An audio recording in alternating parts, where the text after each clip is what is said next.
प्रिय साथियों, Bihar result target में आप सभी मित्रों का बहुत बहुत स्वागत है। आज की क्लास में आप सभी को ऐसे ऐसे ऑब्जेक्टिव प्रश्न बताने वाले हैं गणित से, जो कि आपके बोर्ड्स एग्जाम में हूबहू लड़ेगा। और ज़्यादा ऑब्जेक्टिव प्रश्न नहीं बताए हैं इस वीडियो में। इस वीडियो में आप सभी को सिर्फ 10 ऑब्जेक्टिव क्वेश्चन बताए हैं, जो कि ये 10 के 10 वीवीआई है। और आपको इसमें से 6 से लेकर के 7 ऑब्जेक्टिव प्रश्न, सिर्फ 10 ऑब्जेक्टिव क्वेश्चन से 6 से 7 ऑब्जेक्टिव क्वेश्चन आप सभी को पूछे जाएंगे। तो चलिए आप करते हैं आज की क्लास को कंटिन्यू स्टार्ट। देखिए यहाँ पे सबसे पहला प्रश्न है जो कि द्विघात समीकरण से है, और ये काफ़ी इंपॉर्टेंट है। हम आप सबको बता दूं, जितने प्रश्न को आपको वीवीआई बताएंगे उन सभी प्रश्नों को आप लोग को दिमाग में एडजस्ट कर लेना है। देखिए यहाँ पे बता रहे हैं द्विघात समीकरण का मूल वास्तविक और समान कब होता है। ठीक ना, ये काफी बार पूछे गए प्रश्न है। कह रहा है द्विघात समीकरण का मूल वास्तविक और समान कब होता है। डी बराबर 0, डी ग्रेटर देन 0 और डी लेस देन 0। यानी डी से क्या होता है, 0 कब, डी 0 से क्या है, 0 से डी बड़ा रहेगा। और जब ये बता रहा है जब 0 से यानी डी से 0 बड़ा रहेगा। इनमें से कौन होगा। तो आप सबको को याद रखना है, जब द्विघात समीकरण का मूल वास्तविक और समान होता है तब क्या होता है, डी बराबर क्या होता है, 0 होता है। ठीक ना, ऑप्शन नंबर ए इनका राइट हो जाएगा। ठीक ना, ऑप्शन नंबर 1 इनका राइट हो जाएगा। आप सबको इन प्रश्नों को आप लोग पूरा रट लीजिए साथियों। मैं यकीनन बता रहा हूँ आप सबको ये प्रश्न 100% पूछे जाएंगे। ऐसे 3 प्रश्न बता रहे इन कंडीशन का, ठीक ना, जिससे आपको कोई भी प्रश्न न छूटे। अब कहता है द्विघात समीकरण का मूल वास्तविक और असमान कब होता है। ठीक ना, वास्तविक और असमान कब होता है। देखिए यहाँ बता रहे डी बराबर 0 और क्या है, 0 से डी बड़ा है और डी से 0 क्या है, बड़ा है। यानी डी से 0 क्या है, बड़ा है। वास्तविक और असमान, देखिए सबसे पहले आप लोग जान लीजिए वास्तविक और असमान बोल रहा है। ठीक ना, जब 0 से d बड़ा होगा तो मूल क्या होगा, मूल वास्तविक और असमान होगा। आप सभी को याद रखना। और चिन्ह के बारे में आप लोग नहीं जानते हैं, लेस देन और ग्रेटर देन चिन्ह के बारे में, तो आप लोग अभी जान लीजिए लेस देन और ग्रेटर देन चिन्ह के बारे में। देखिए ये एरो मान के चलिए ये 7 है और ये 8 है, तो 7 से 8 यानी जो ये चिन्ह एरो जिसके ओर रहेगा वो बड़ा संख्या होगा। ठीक ना, अब ये 15 है और ये क्या है साथियों, ये 6 है, तो किस तरफ घुमा है, 15 के ओर, यानी 6 से 15 बड़ा है। ये वाले चिन्ह जिस तरह एरो घुमा रहेगा वो संख्या बड़ा है। तो इसीलिए मूल वास्तविक और असमान कब होगा, तो जब 0 से क्या होगा, डी बड़ा रहेगा। ऑप्शन नंबर बी इनका सही हो जाएगा। चलिए अब हम लोग बढ़ते हैं।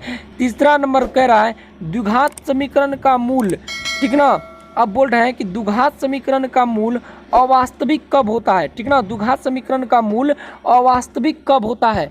तो आप सबको हम एरो के चिन्ह भी अभी बता दिए थे। द्विघात समीकरण का मूल अवास्तविक कब होता है, तो जब d से 0 बड़ा होता है। ठीक ना, जब d से 0 बड़ा हो जाता है, ठीक ना, तो मूल अवास्तविक होता है। तो ऑप्शन नंबर सी इनका राइट हो जाएगा। ठीक ना, तो अब देखिए कह रहा है कि सबसे इम्पोर्टेंट प्रश्न, ये 3 बताइए आप सभी को, सौ के सभी इम्पोर्टेंट है। अब आपको होता है यहाँ विविक्तर का सूत्र, जिसको विवेचक हम बोलते हैं, जिसको हम विवेचक बोलते हैं। ये विवेचक, जिसको हम विवेचक बोलते हैं, तो साधारण भाषा में इसे हम डी से सूचित करते हैं, विविक्तर। तो विविक्तर का सूत्र क्या होता है, तो विविक्तर का सूत्र होता है b² - 4ac। ठीक ना, अब आते हैं इनका ऑप्शन नंबर ए राइट हो जाएगा। और अब आते हैं सबसे इम्पोर्टेंट प्रश्न की ओर। सबसे इम्पोर्टेंट प्रश्न, ये प्रश्न आपको पूछे ही जाएंगे 100%, आप लोग यकीनन मानिए। कह निम्नलिखित में से कौन द्विघात समीकरण में है। ठीक ना, अब आते हैं द्विघात समीकरण में। देखिए 1 + l के होल स्क्वायर बराबर 2x - 3। देखिए द्विघात समीकरण में कोई भी संख्या तभी होगा जब हमको जो है 0 आ जाएगा। ठीक ना, या फिर हम हल करने के बाद इनको जो है समीकरण के रूप में पाएंगे। ठीक ना, कट कुट के आपको जो है समीकरण के रूप में हो जाएगा। ठीक ना, तो जब हम इनको हल किए x + 1 के होल स्क्वायर प्लस 2x - 3, तो ये द्विघात समीकरण है। बाकी के ये सारे द्विघात समीकरण में नहीं है। तो आपको हल कर लेना है, और अगले वीडियो में आप सबको बताएंगे हल कैसे करते हैं इनको, अगर आप लोग कमेंट में बताइएगा तो। ठीक ना, 5 का ऑप्शन नंबर ए राइट हो जाएगा। और देखिए अब आता है सबसे इम्पोर्टेंट साथियों फ्रेंड्स, सबसे इम्पोर्टेंट प्रश्न जो कि बोर्ड्स एग्जाम में 2019 में पूछे गए हैं। ठीक ना, कह रहा समीकरण का युग्म विरोधी होता है, कब विरोधी होता है? तो आप सभी को याद रखना, जब समीकरण का युग्म असंगत होता है तब वो समीकरण का युग्म विरोधी होता है। ठीक ना, असंगत का युग्म विरोधी होता है, इसी का नाम दूसरा है विरोधी। ये आप लोग दिमाग में बैठा लीजिए साथियों, ये इस बार 100% पूछेगा ये प्रश्न। ठीक ना, अब देखिए कह रहा रेखिक समीकरण का युग्म असंगत कब होता है? ठीक ना, समीकरण विरोधी कहलाता है। जब समीकरण विरोधी कहलाता है तो युग्म क्या होता है? असंगत होता है। ऑप्शन नंबर इनका राइट हो जाएगा। ठीक ना, देखिए अब आता है रेखिक समीकरण का युग्म संगत होता है तो रेखाएं सदैव प्रतिच्छेदी होता है। ऑप्शन नंबर डी इनका राइट हो जाएगा। अब रेखिक समीकरण का युग्म संगत होता है तो रेखा समांतर होता है, प्रतिच्छेदी या संपाती होता है, सदैव संपाती होता है। तो आप सभी को याद रखना ये प्रश्न आपके एग्जाम में आएगा ही आएगा, सदैव प्रतिच्छेदी होता है। अब देखिए सबसे इंपॉर्टेंट प्रश्न एनसीईआरटी का है। ठीक ना, x बराबर a और y बराबर b का मुख्य आलेखीय रूप से वे रेखाएं निरूपित करता है जो ए बी पर प्रतिच्छेदी करती है। ठीक ना, ऑप्शन नंबर डी इनका राइट हो जाएगा।